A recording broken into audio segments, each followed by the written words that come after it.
Call to order this meeting of the Osawatomie City Council on May 28, 2026 at 6 p.m. here at City Hall. Madam Clerk, will you do a roll call? Councilor Chesky. Here. Councilor Mason. Councilor Dean. Here. Councilor Dickinson. Here. Councilor Hennis. Absent. Councilmember Bratton. Here. Councilmember Philippin. Here. Councilmember Caldwell. Absent. Here Hanson. Here. If you will stand for Pledge of Allegiance and remain standing for invocation.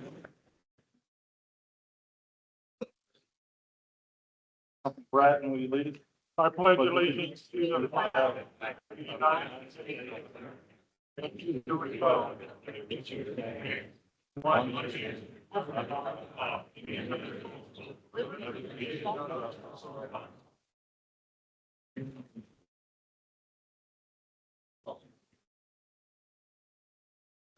Heavenly Father, we thank you for this day, and we thank you for the blessing of rain upon our lands. We ask you, Lord, to bless us all always. Amen. Amen. Thank you.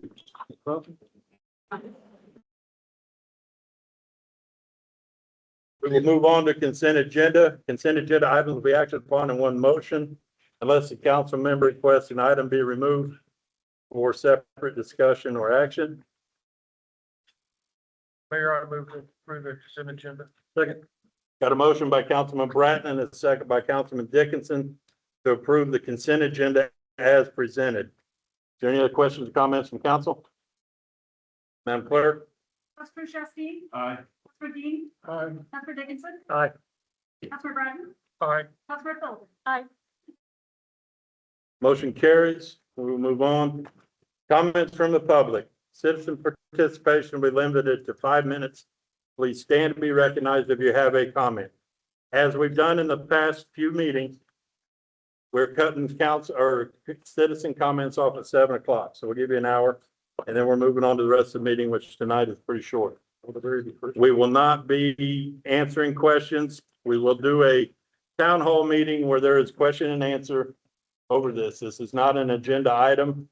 So, Father Barry, if you got some comments. Our community recently was affected by the hailstorm in a very dramatic way. Many people in our community have been affected by the hailstorm that took place recently, and our church as well was affected by that. We certainly are in the same boat as others as well. And I just wanted to let you know that there is some assistance. This was not planned. No one planned for this. No one was expecting it. And so if it kind of caught you off guard, as it certainly did us, we do have some financial assistance that's available. Should anyone if anyone would like some additional financial support, please go ahead and reach out to us, and I will get you connected with some financial support that can offer some assistance during this time, which was not expected, not planned. And so we would just like to offer some help in any way we can at this time. So thank you, and God bless. Thank you.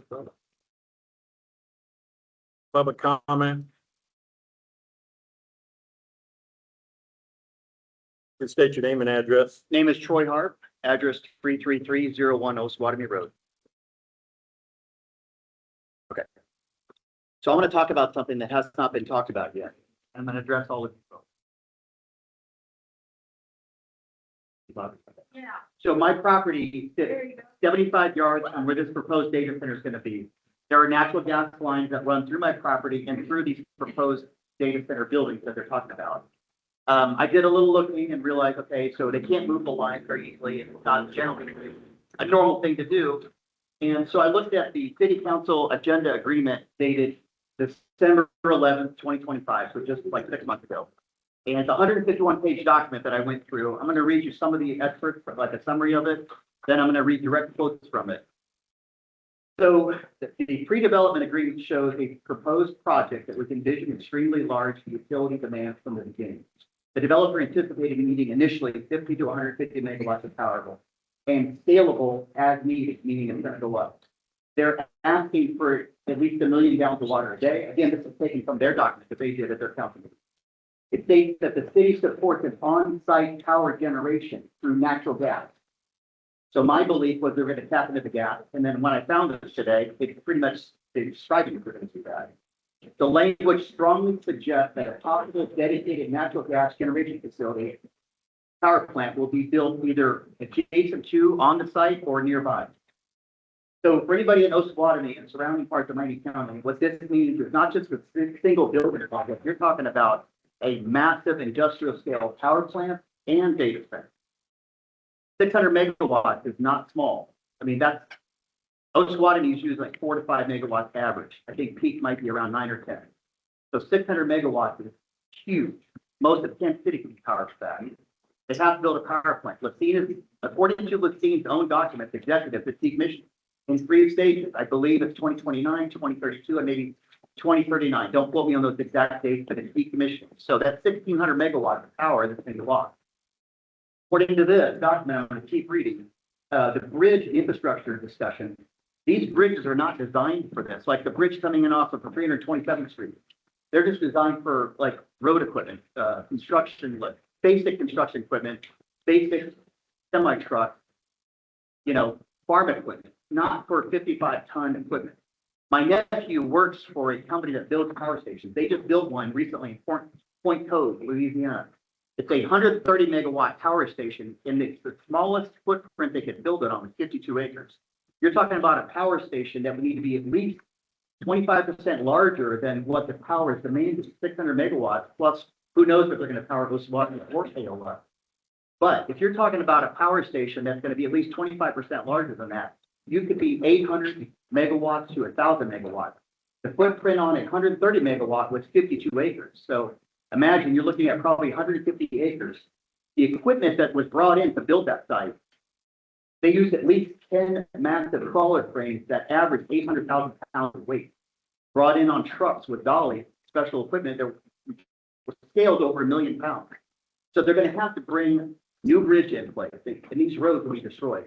There'll probably be some agreement to rebuild the roads when they're done, but that bridge has got to go. There's no doubt that eminent domain is on the table, because it says right here, I'm going to read you some quotes here. The city agreed to cooperate in good faith with the developers' efforts to assemble land from adjoining landowners. What do you think that means? And it assists the developer with annexation and zoning as necessary. Another quote, the city shall collaborate with the developer to rezone property or issue special use permit.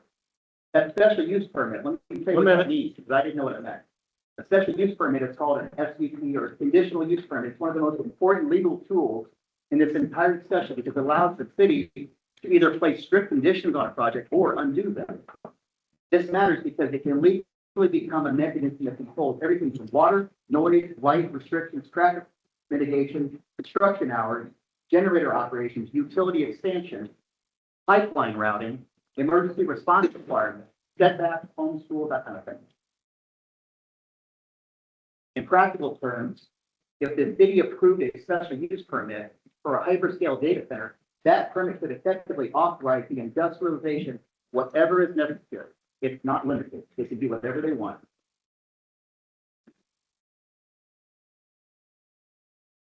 The proposed Osawatomie ordinance draft appears to have been created specifically in response to those risks.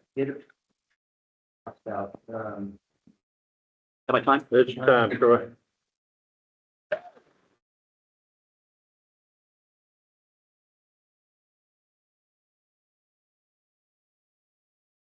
Good afternoon. My name is Thomas Harp. I'd like to address the council people as well as the town people. I've been a resident of Miami County for my entire life, and I've grown up in this part of town, city of Osawatomie. I'm a recent graduate of Kansas State University, and I'm an incoming medical student. I do not know the council's opinion on this proposed data center or the Northland Data Center agreement. However, I don't know. Okay. Yeah. I don't know the council's opinion on this agreement, or if they understand the full implications of the project, what the project are. The project proposes and establishes up to 1 million gallons per day of water usage, and initially asks for 50 to 150 megawatts of electric demand, and will span 116 acres. That's the city's own proposal. That is just the initial agreement, whereas the Alcove developer allows for the potential scalable increases up to around 600 megawatts of power, as my dad mentioned. Let me put this all into scale for a town like Osawatomie. The city's reported average daily water consumption is 750,000 gallons per day, and the reported average hourly peak is 4 megawatts of power consumption. At the very least, the data center will consume 1,250% more average power, and it does scale up to 600 megawatts. That'll be 150 times the power consumption of the entire city. As for the water usage, not be confused or misdirected by claims from developer or data centers by claims of closed loop cooling. That's a fancy term to try to avoid the water usage stipulations. In the request, they request up to 1 million gallons per day, 250,000 more than the entire city's usage. That water must come from somewhere. It does not magically just come from a water treatment facility. It doesn't just get produced. It'll come from your faucets, council members, as well as the faucets of every town's member in the city. And then everyone that gets their water from the Meredithine River. More so, why does the city need to create that 3 million gallon water treatment facility? Why is the city annexing state land and zoning it as industrial use only? There is a coordinated plan here to industrialize our town and our region that is being kept under the rug. This proposed data center is not just a small scale warehouse that idly generates revenue for the city. It is a massive forced destruction of the entire region purely for the sake of profiting and nothing else. The jobs are created that are temporary jobs, and all permanent labor at this scale will be outsourced or provided by the data center company regardless. Osawatomie residents will at most see minimal job opportunities. Continuing on, why would the city stop there? Why would industrial development stop there? What's stopping from building more? Why not build power plants to power more data centers and more industry? We're talking about a large-scale industrialization of the entire landscape. It has happened time and time again in history. It doesn't just happen to people outside of this town. Coal mines, conglomerates, towns destroyed by landfills. Those were small towns just like ours that got destroyed. There's no difference between what happened to them and what will happen to us if this is allowed to occur. This is not a fantasy doomsday thought experiment. This is real life and real impacts that will happen if this is allowed to occur. There will be no betterment of our community, no circulation of money for the local economy, only more money for the city manager and city planning to build more and profit more. Our town's money and resources have historically, time and time again, been mismanaged and exploited. The city gets very little sales tax revenue from stores because they are all driven out by poor city management. We don't even have fast food restaurants in town. So I asked, how will this development be any different? What is in place to ensure that the money is going to be used for the betterment of this community? This plan is nothing less than a short-sighted grab for money by a failed city manager and failing city officials who want to feel important by bringing $1 billion development to our community. It is corrupt and wrong and exploitive of the people of Osawatomie. The good people of this town are being exploited for the resources to fund a company who does not care about us and city managers who do not care about us. Due to the aforementioned reasons, I'm demanding that the city council enact a moratorium on data center developments. Following the precedent set by the Miami County Resolution R26-03012 adopted on March 18th of this year that enacts a temporary 36-month prohibition on data centers in the county for 3 years. The county has already acknowledged that data centers represent extremely fast-growing, unstudied infrastructure developments that carry unintended and unstudied risks. I'm demanding that you, the city council people, do your job and represent the people of Osawatomie because they do not want this. I mean, look at how many people are here today. As elected officials, you are obligated to listen to your constituents because the people know that this is bad for the town. The city of Osawatomie should not be allowed to ignore these risks and exploit their people. It is imperative that the city council people and the people of Osawatomie see this development for what it is, not a forward-thinking innovation that's going to benefit this town, but rather a city-facilitated destruction of our community that sells out its people for profit. Thank you.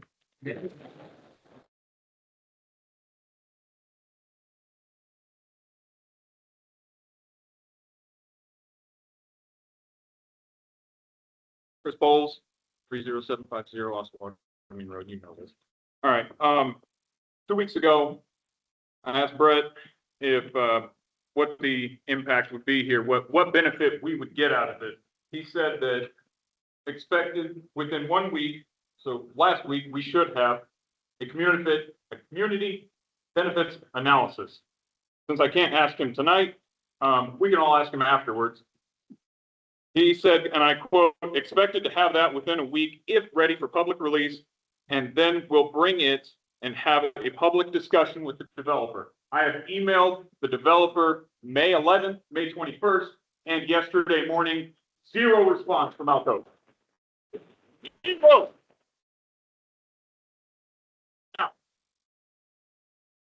Now, when you do things right, people won't be sure you've done anything at all.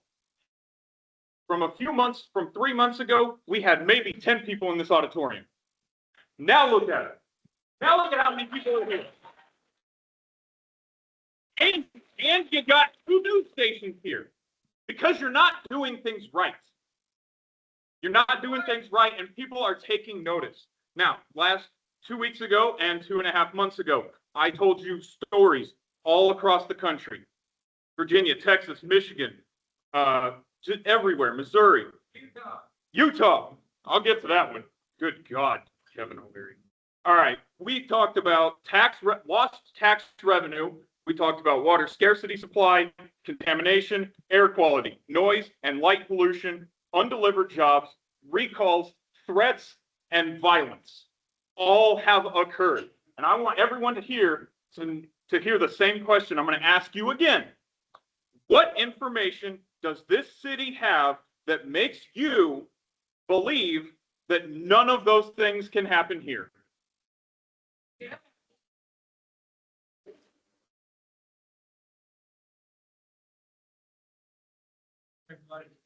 Now, we all have regrets in life. Now, I picked this up from a wonderful podcast that I listened to. There are two universal regrets that we can all associate with. Making a decision that cannot be easily reversed. The trust and reputation, once you lose it, is very difficult to get back. Making decisions with downsides that are so severe that it prevents the eventual recovery. Putting this data center in will prevent us from ever recovering.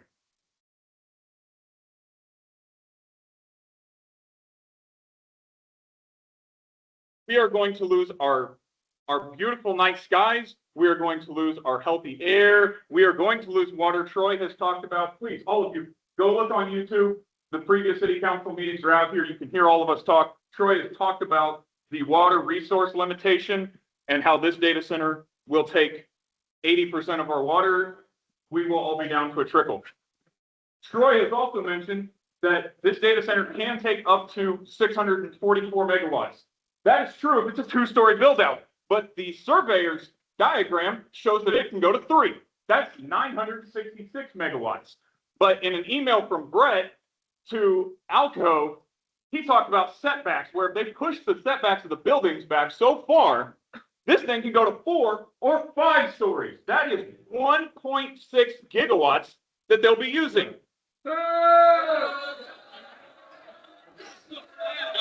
Brett, thank you. The Kevin O'Leary data center in Utah is projected to use 9 megawatts. The state of Utah alone, just in its residents and businesses, uses 4 megawatts. This thing is 1.6. What the hell is going into this data center? This is not a data center, this is a surveillance center. Yeah.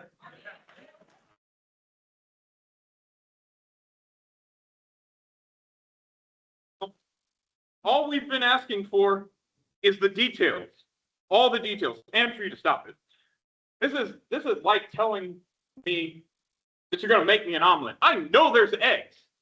Well, what else is in it? Is it mushrooms? Is it onions? Who here is going to get a bite of the omelet? Who here is going to pay for this? We are. Yeah. Now, for those of you guys that don't know, I work in data. I'm a data engineer. I have to deal with this AI crap all the time. And I still don't like it.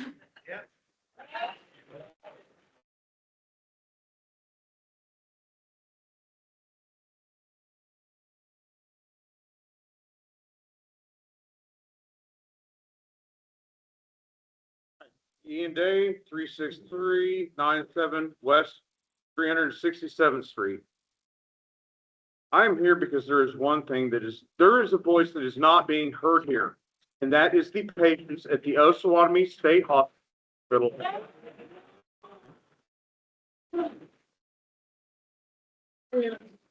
The Sunflower Recovery Center, which is a place that houses people recovering from addiction. This hyperscale data center will be just a few hundred yards away from both. And I know you've heard me say this before. This deal, we are the first in the world to propose putting a hyperscale data center right next to an active psychiatric hospital. No one in the world has even dared cross this ethical line, and it needs to be brought to national attention.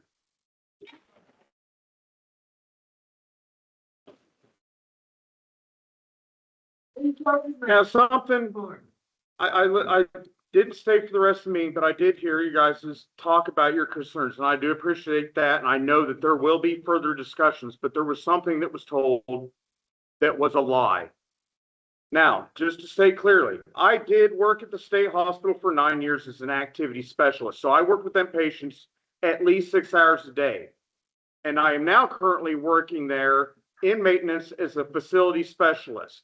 And let me make this clear, I do not represent that hospital. Lawrence Dickinson said that those mechanical rooms, those patients can hear those 24/7. That is a lie. You cannot hear them on the day hall. And others that have worked there will tell you the exact same thing. So I'm a little frustrated by that. That is a completely different frequency and a very low decibel. I can talk at a normal voice in that room without earplugs. Now, seeing what these data centers can do, I am terrified that it is going to be detrimental to their treatment and recovery. Another thing, but one thing I did appreciate, and I know you have concerns, what you talked about the river. I love that river too, and I am concerned about what it will do to the ecosystem. I looked it up at the river's closest point to that build site. It will be 0.4 miles. What is going to happen?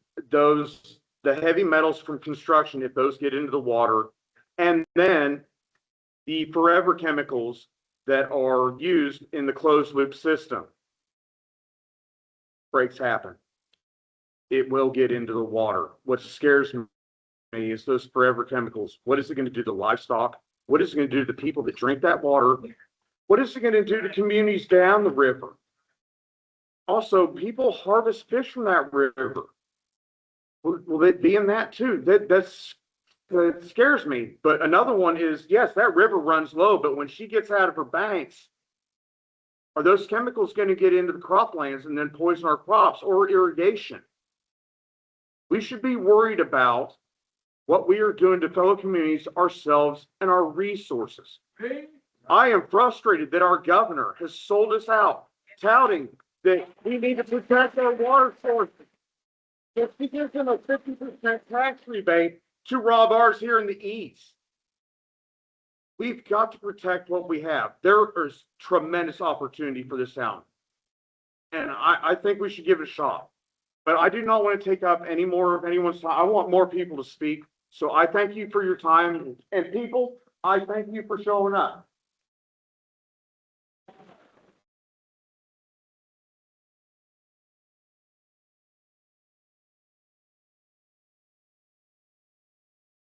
I did not know, is this good enough? Name and address, Tom. Okay, my first name is Strong, last name Wright. I live with my mom part-time at 905 Pacific Avenue.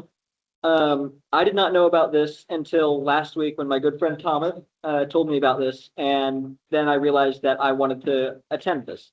I didn't know what was happening until 20 minutes ago, and I felt it on my heart that I should speak. One of the biggest things I learned this past year at college in church was we are owners of nothing but stewards of everything. And the definition of steward means to act as a responsible manager or caretaker of something that does not ultimately belong to you. We do not own this land. While we may say that we own it or have a title that says we own it, nobody can control what this land does, whether it whether it moves, whether it stays the same, whether something grows. We can just take care of it, to nurture it, to let it grow into something amazing. But if we take this land and put this data center in and destroy everything, as everybody has said prior to me, and ruin it, we are not being stewards of this land. We are ultimately being the destroyers. And kind of like Oppenheimer said, he is, I have become death, the destroyer of worlds. If we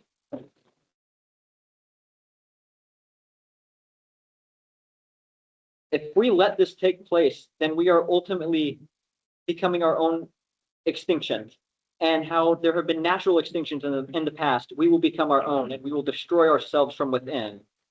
And I feel like as a small voice in a not so large town, I feel like I can't stand by and let this happen. And so thank you guys for letting me speak. This was improvisational, and thank you, Thomas, for telling me about this.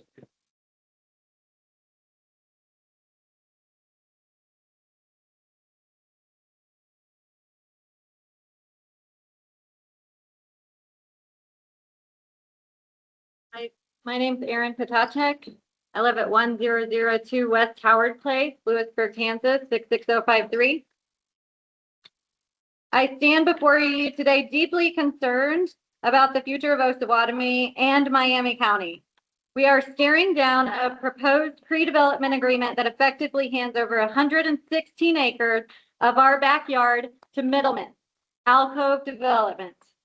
They want exclusive rights to lock down our land, water, and electricity for years, all with the intention of flipping this land to an end user that we are not allowed to research. We have no idea who is actually moving in. We are being told that this will bring economic growth, but the truth is that no one can guarantee how many permanent local jobs will actually be created. Tech hubs and data centers require massive construction crews, but once operational, they are mostly automated and run by a skeleton crew of outside technicians. The strict non-disclosure agreements, or NDAs, used in these deals create dangerous problems. NDAs gag our local officials, preventing them from sharing vital facts with the public. They block independent environmental studies and stop us from investigating whether the end user has a history of ruining other towns. This environment of secrecy breeds distrust and leaves our community entirely vulnerable. Look at what's happened in places like Mason County, Kentucky, where middlemen armed with NDAs swooped in to procure rural property while keeping landowners completely in the dark. Once these areas are approved and rezoned, the floodgates open. Across the country, from rural Virginia to neighboring Missouri, farmland is quickly paved over as massive data centers pop up en masse. If these facilities are built at the scale they are illustrating, they will demand millions of gallons of water and immense power capacity, threatening our local utilities and rural landscape. When land is procured by a venture capital middleman, the goal isn't to build a community partner. The goal is to flip the entitled land for massive profit. We need absolute transparency, and we demand the right for citizens to vote on these massive plans that will affect our lives in a multitude of ways.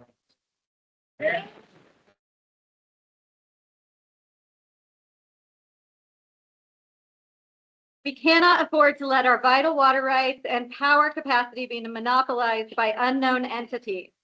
We demand to know who the end user is and what their track record is before we sign away Osawatomie.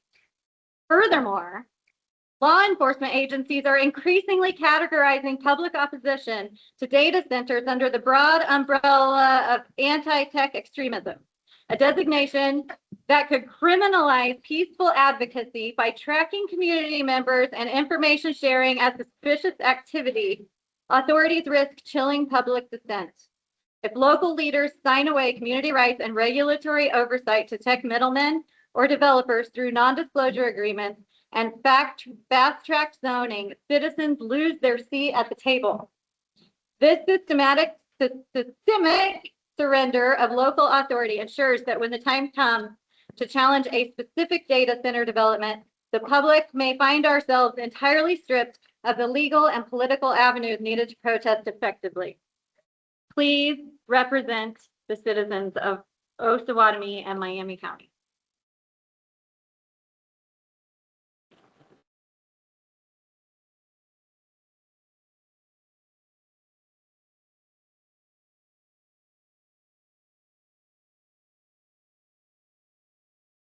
I'm Courtney Crawford. I live off Indianapolis and Paola. I spoke 2 weeks ago. A little louder. I'm running for House District 5 in Kansas. This issue is what pushed me over. I am from Osawatomie. I'm born and raised. I also wanted to make a lot of you aware of what happened back in February in Topeka.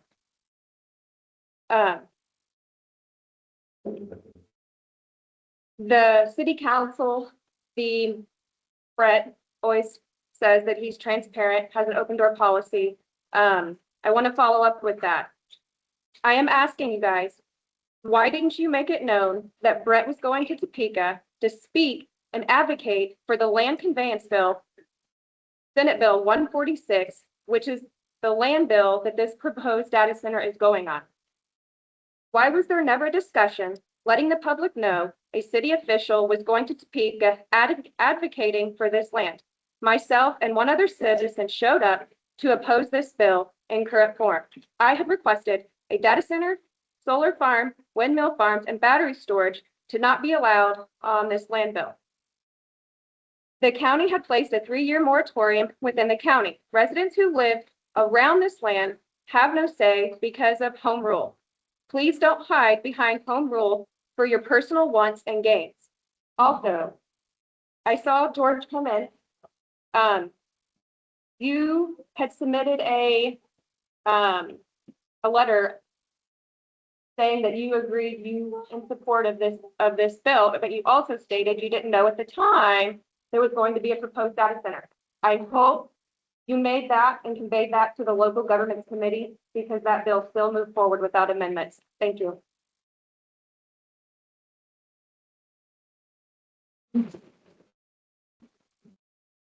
My name is Donna Ingram, Miami County, Kansas. I don't live in the city, in any city. I live in the county.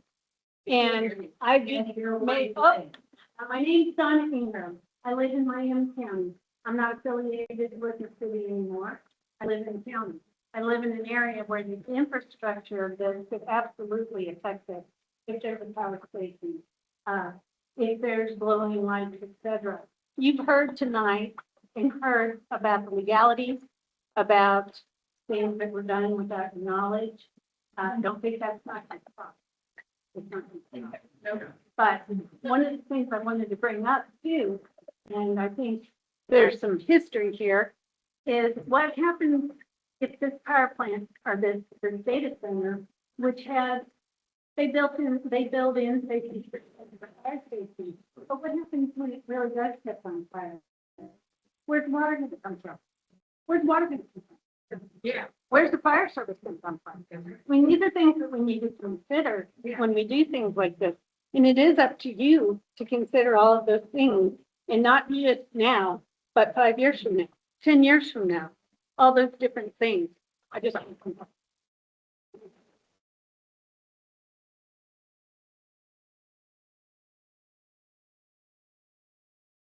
Before you get started, if you want your voice heard for the recording, it's over here, so you have to face this way. I got you.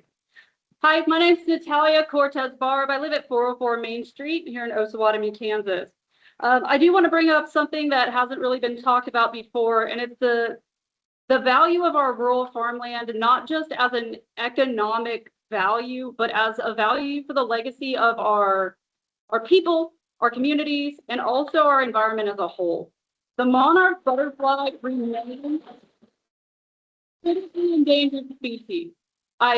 Every single year I plant a little bit of milkweed in my garden to serve as a pollinator way station. Every single acre of rural farmland, every ditch that we pave over, every ditch that's poisoned or mowed over represents a loss of monarch habitat. This area, if you drive out into our rural areas around Osawatomie, you'll see thousands of butterflies during this time of year and throughout the summer. I have yet to see any questions be asked about the impact this will have on our environment and the role that our community serves as a rural way station for the monarch butterfly and other endangered species. I'd like to ask that the city council take that into consideration as they evaluate any proposals going forward. Thank you so much.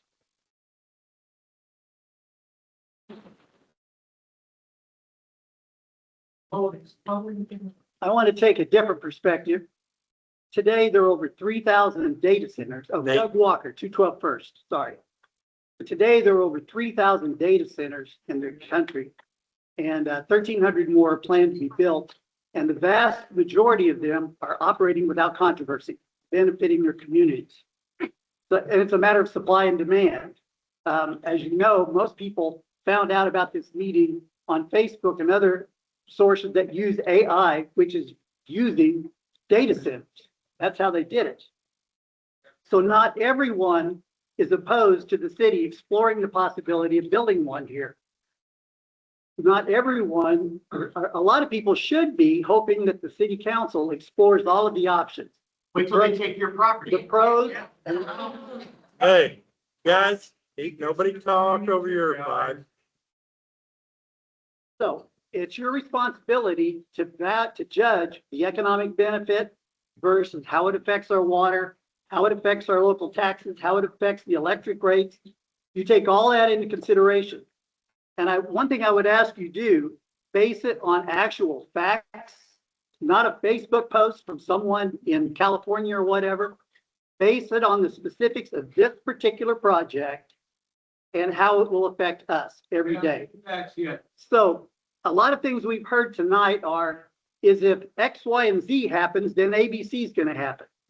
We've heard a lot of outlandish things that claim are going to happen.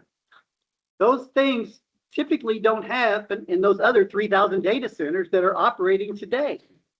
So all I ask you is to explore all the possibilities. And I think before you come to any agreement, a final decision on this, it should address each one of the concerns that you're hearing tonight. It should be in that document. And it matters what's in the document, what the words say. The words matter. So right now, we're in the early stages of this. There is no real document to say what's actually going to happen and what's good. We have a pre-development agreement, not a development agreement, a pre-development agreement. So if it comes to a development agreement, it needs to address every one of those, and it needs to make sure that Osawatomie comes out on the winning end and not the losing.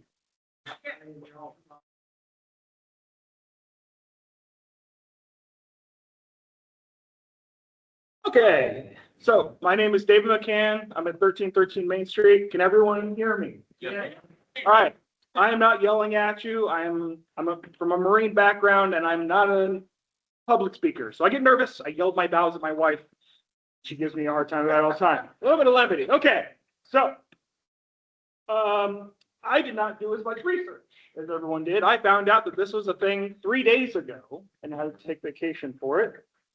So I'll just cover the basics of things that are facts and things that are not outlandish and things that we're claiming are accurate. Let's see. Water strain. They use an enormous amount of water. There are facts out there on how much water is going to be used. That's beyond my pay grade. I know that we will not have as much water available to us. We'll get a trickle. That's just a fact. It's just the way it's going to be. Grid stress. I moved here 3 years ago. Everything was being remodeled. My wife and I thought that things were going to be hunky-dory. We've had a great time. And through that time, the power goes out, power goes on, because we don't get our power only from us. We get power from other places.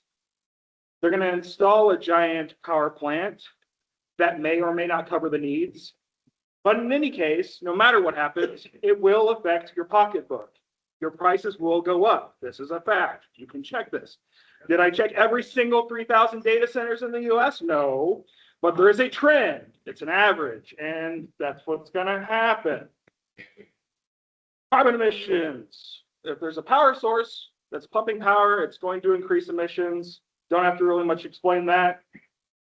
Land disruptions. Whether it be the nice deer that I see driving through on my back road trip to work, or people having their land taken from eminent domain. Land disruptions can and will happen, and they are in the pre-written agreement, which is, how to say, a real agreement because it does have an expiration date. See, I'm not a public speaker. I apologize. I forgot what I was. Land disruptions, eminent domain is roughly listed. It's not specifically said, but that's what called legalese. That's how they write things so that they're, close enough to be able to make those things happen. Job outcome. Not enough time has passed. So let's say that's a fact. So I'll give you an anecdote. AI is designed to try to eliminate jobs. Eliminate might be a strong word, but to reduce workload of humans. People work in data centers. I run a database personally. You don't need many people to do that. And so while a few jobs might come through construction, which will be horrendous, it's not going to be a permanent thing. So I wouldn't worry about that at all, you know. Finally, let's see. Let me check a couple more of my notes. We don't have time to individually investigate 3,000 data centers. We can look at what other people say and go with that. And everything that I'm seeing, whether you're a few miles away like I'm going to be, or 75 yards, it's going to not be pleasant. So finally, I'll say the last thing, which does affect me. Well, they all affect me really, but the one thing that will make me move is noise pollution. My wife suffers from chronic headaches, chronic migraines. She goes to the hospital regularly for these things. The chronic noise will cause an issue. The chronic noise, even if you use silencing headphones, will cause an issue because it causes bodily stress. When you put something under a chronic noise, your body can feel it. It will stress people out. It's going to make people upset. It's going to make people miserable. I like technology. Got a phone here. This is where the phone's at. I got the headphones here. I'm on a computer all the time and I work with data sets. I love technology, but we have to use it responsibly.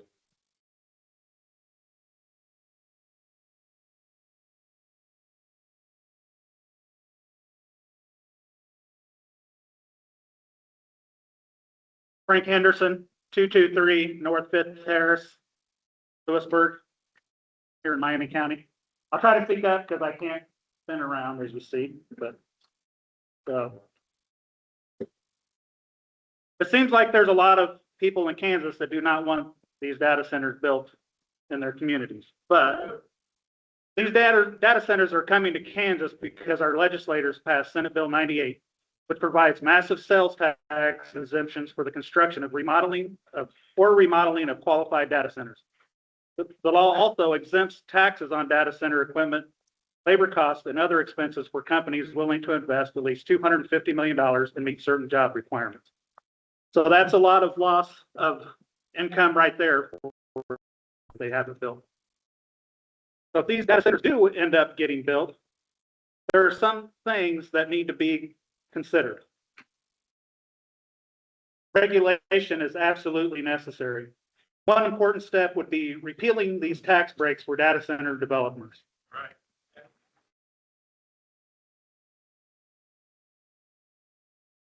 Right now, Kansas taxpayers are subsidizing projects that often create very few long-term jobs while placing major burdens on local communities. At a minimum, transparency must be required. Data center developers should be contractually obligated to disclose exactly how much water and electricity they plan to use. If they exceed those agreed upon amounts, there should be significant financial penalties.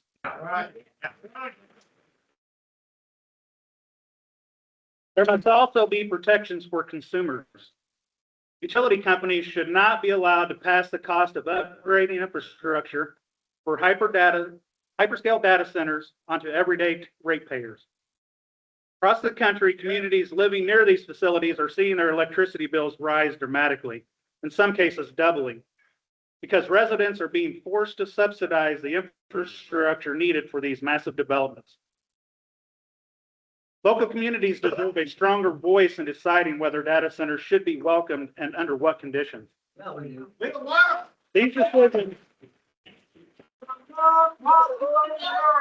These decisions should not be made behind closed doors without meaningful public input. And finally, as my friend Natalia pointed out, Many of these data centers are being built on existing farmland. Even if that land is not currently being farmed, land is one thing we cannot create more of.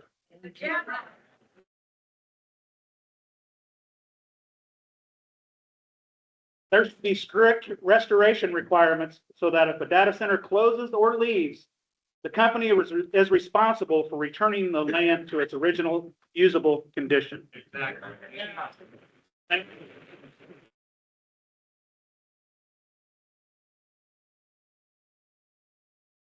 We've been talking about how the data center is gonna use electric, You water. say your name and address.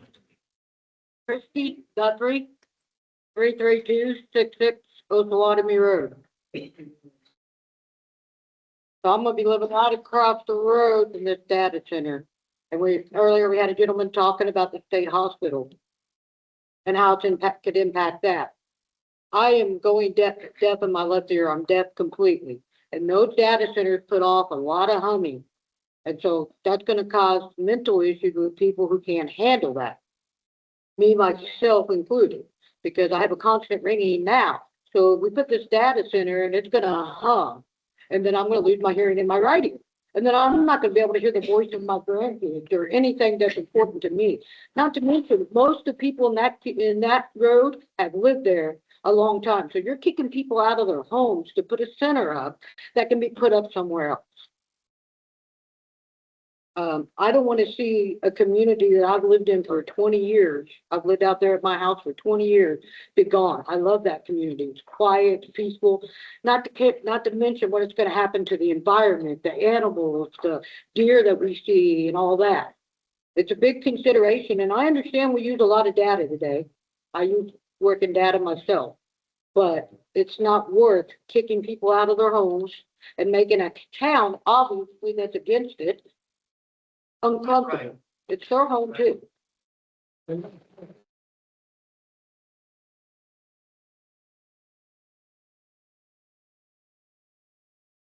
JR, I live right up the road in Miami County, right up by the hospital. I just got a couple questions. One really, you said earlier that we was gonna have a question and answer. When is that gonna be? Within the month. Within the month, like? Within the next 3 weeks. Okay. There should be a press release tomorrow. Hold on.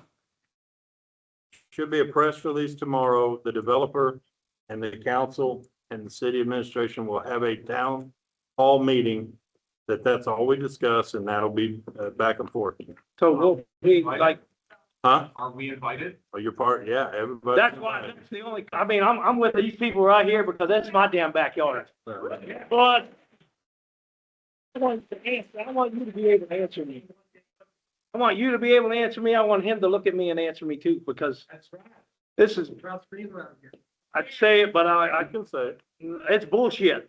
Yes.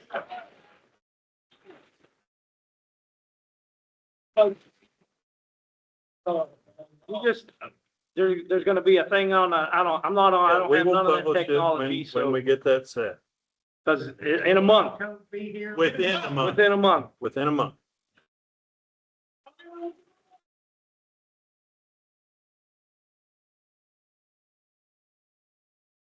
Good evening, my name's Mo Brinksplenny. I'm a citizen.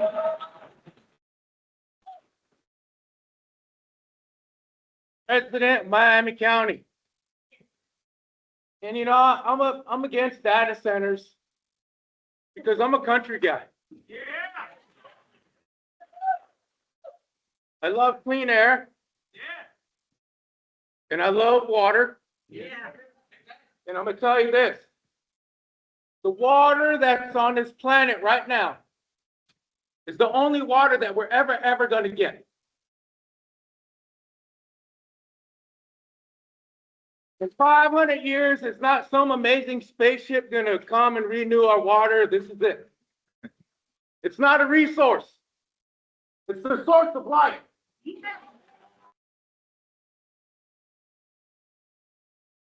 And the day that this phone can download drinkable water for me, provide drinkable air for me, and provide a healthy meal through an app is the day that I will worship this phone.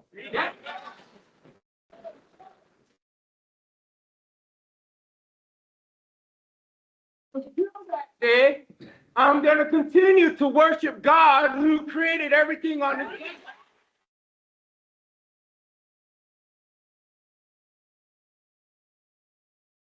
always hear people say, God bless America.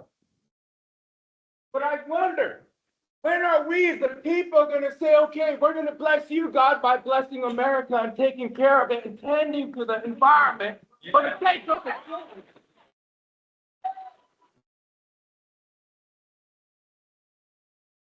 If we are anti-abortion, then by golly, we should be standing up for the environment because those children are going to need an environment to live in.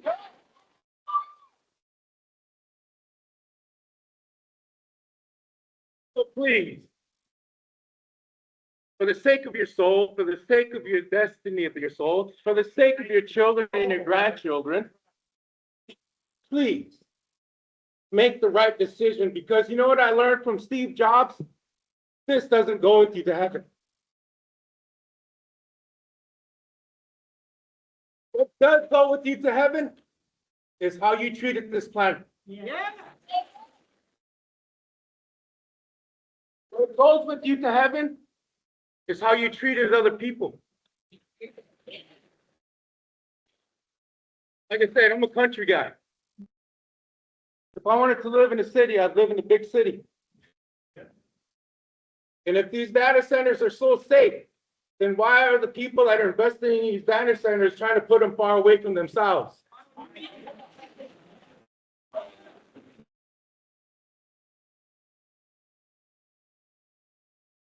So again, my prayer, I have respect for all of you. You're all in a tough decision, a tough place. But you ran for that position. So now, don't be like other fools in this country. Do the right thing and fight for the people.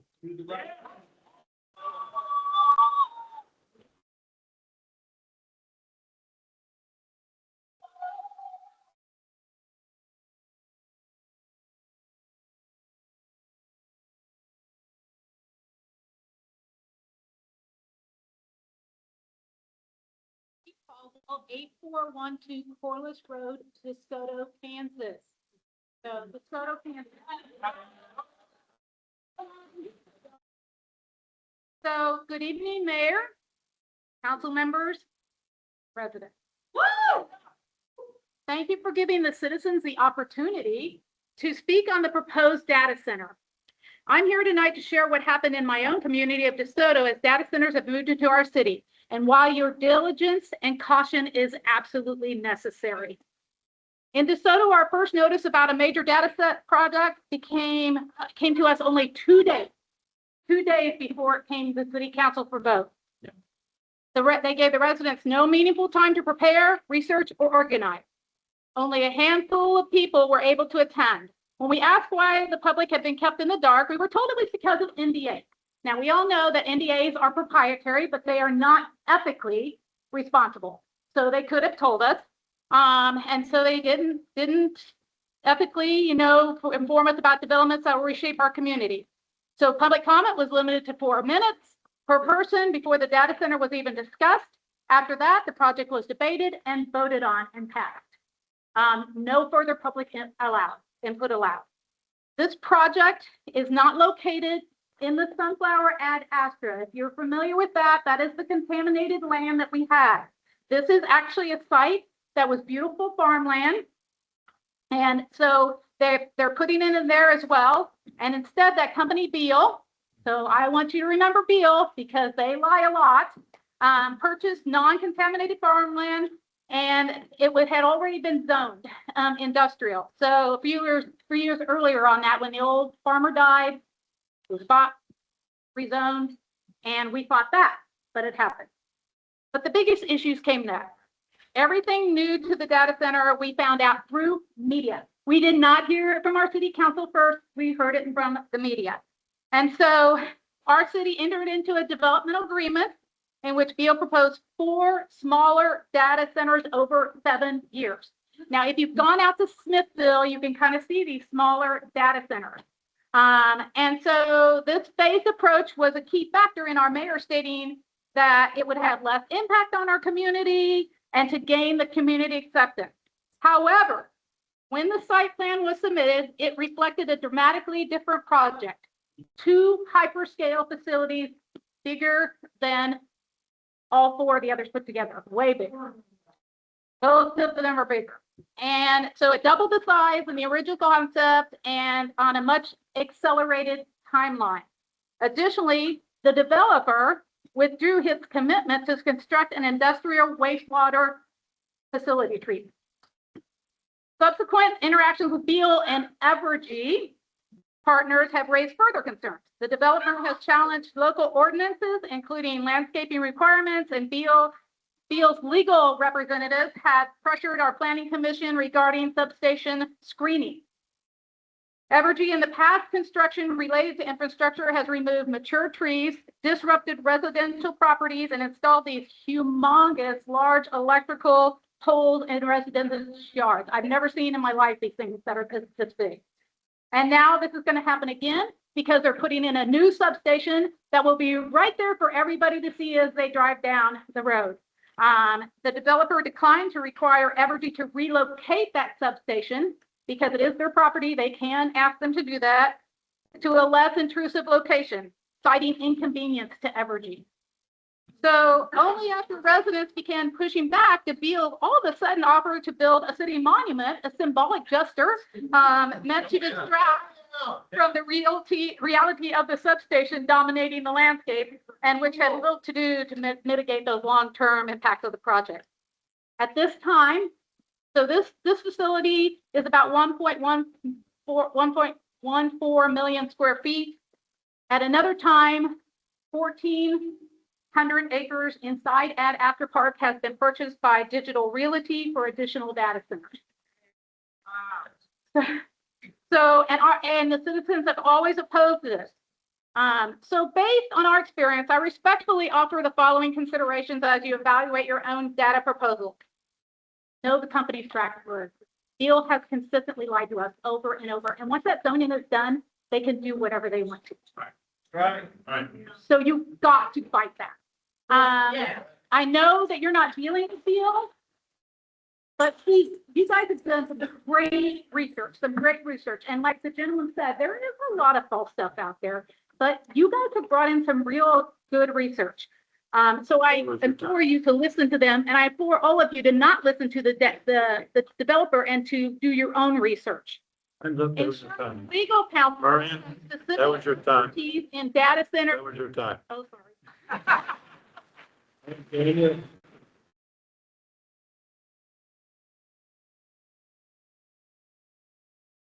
My name is Daniel Abe, 30045 West 341st Terrace. With some doubt cast on the numbers, so I didn't figure I was actually going to come up here today because I thought things I wrote down were kind of dry. I'm an engineer by trade. I kind of wrote down a 50 megawatt power station feeding a data center is creating 170,000 feet, or sorry, that's way less, 170 billion. There's no mic. 170 million BTUs of thermal energy with just 50 megawatts, which is the minimum number presented in the proposal from Alco. That is the equivalent of over 2,000 household furnaces running in a field, to put it in perspective. Oh my God. So when I saw that, I looked up heat plume from data centers, actual data centers, and there is research on the subject. And it varies in intensity depending on when the data center was made. But the most recent ones indicate at least a 4-degree Fahrenheit temperature rise for over a half mile from the site. So air temperatures and humidity will increase in the area. There, you can't visit. 170 million BTUs is a lot of energy to throw in the sky. And if they don't throw it in the sky, it's even worse if they throw it in the ground. We talked about butterflies and plants and crops. I'll suffer. That's where it arrives. So, you want hard data? You can check my math if you want.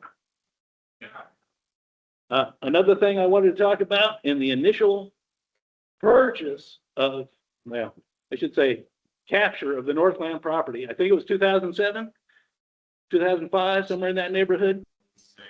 2006. The page on the Osawatomie website calls the area an environmental justice area. Has that designation changed? That's not a determination we made. It's, That's a federal determination. so you don't know if the designation itself has changed? I'd have to look at I mean, that's fine. I don't expect you to know the answer to everything I could come up with as a question.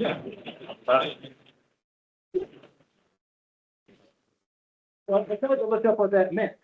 And there's not great firm definitions of that available on the internet. So I looked up that term and data center, and all of a sudden there was this little explosion of information saying environmental, what was it here? The term environmental justice areas were often targeted by data center corporations because the people there are not represented typically very well, like a wealthy area or places that have more money. The definition that I did get for an environmental justice area was a higher than average minority or indigenous population, a significant concentration of households living below the federal poverty line, or overburdened by proximity to infrastructure, facilities, highways, and waste sites. Yeah. So this is on your page, and it was described as such. And it's also common knowledge that data center facilities target those areas for build sites. Yeah. So that was the dry information I had. And actual numbers. Check my math if you want. I would appreciate some transparency because we get no answers from you. And there's a definition of a word that describes people who can't speak. And I'll leave it at that.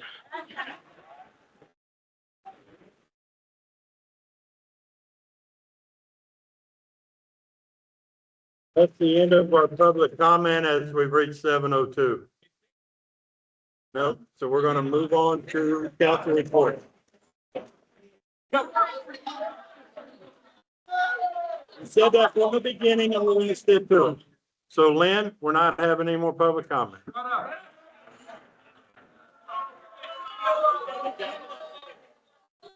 Let's start to my left. Any? You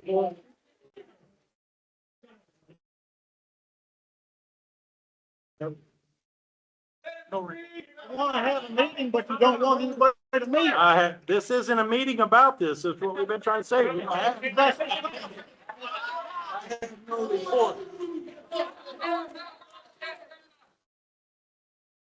No report. I'll entertain a motion for adjournment. Second. Got a motion by Councilman Brandt and a second by Councilman Gilbert.